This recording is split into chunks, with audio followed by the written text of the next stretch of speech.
Hello, my name's Lachlan St Clair and welcome to the December edition, I should say, of CSP Smart Money.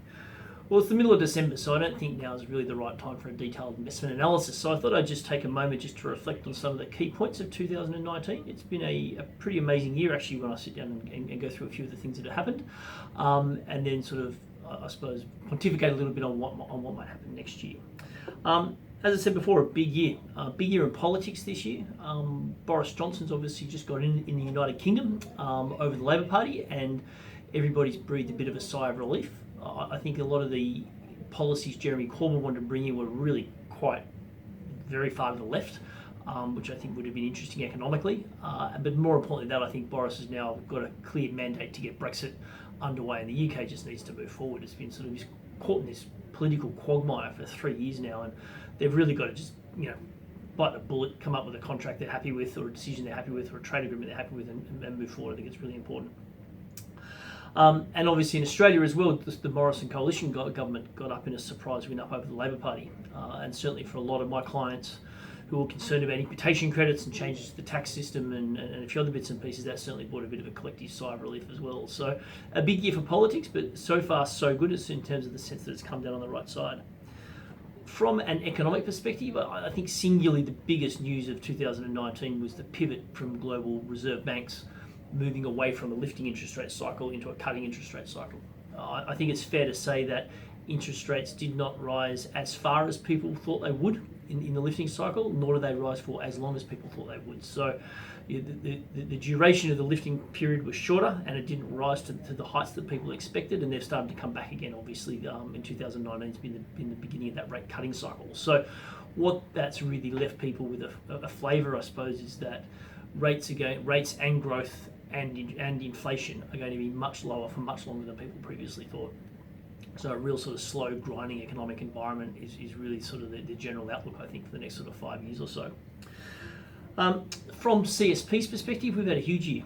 We've restructured the business, as I'm sure many of you would appreciate, with Ed moving on and Belinda also having moved on in the last little while. We've also shed a number of clients and just tried to make ourselves as focused as we can on the core segments that we want to service going forward.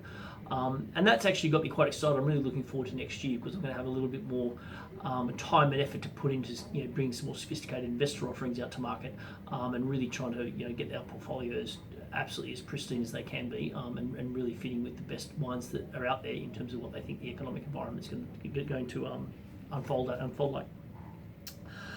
At a personal level, we had a massive year at home. Me and my eldest started high school in year 7 at PLC, and that was a big year. It had its moments, I can assure you. Angus, my son who's 11, he started at Shaw this year as well, so we had 2 kids start at private school, which has been a fantastic experience, but it had its challenges, as I'm sure you could all admit. Kate, my wife, completed her master's degree, so that was pretty big in our house as well. And I've just completed 2 sets of exams, which should set me up for being compliant with the new education requirements under the new set of legislation coming down the barrel for financial advisors. So been a pretty big year in our house all around, actually. And of course, on top of all that, we managed to complete our West Australia journey in the caravan and the 4-wheel drive, which I'm sure all of you know about, which was just fantastic. We still talk about that with absolute excitement in our house, so I can't recommend that enough. So off the back of that, really looking forward to a Christmas break. I've got to say, it's certainly been a busy year. What will 2020 hold? I don't know. How to make yourself look stupid, I suppose, is to give a short-term forecast. But clearly Trump's going to be up for re-election next November, and that's going to dominate the global news cycle fairly strongly, I would suggest. As I touched on before, Boris Johnson's in. Hopefully he's got a mandate to get Brexit done. And I think from a global perspective, it'd be really great to see some fiscal stimulus. Monetary policy has been reduced basically to zero again in an effort to stimulate economies. It is now time for governments to start to set up, run some fiscal deficits, and try to stimulate the economies from a taxation to fiscal policy perspective. So that's what we're really hoping to see in 2020, I think, from an economic perspective.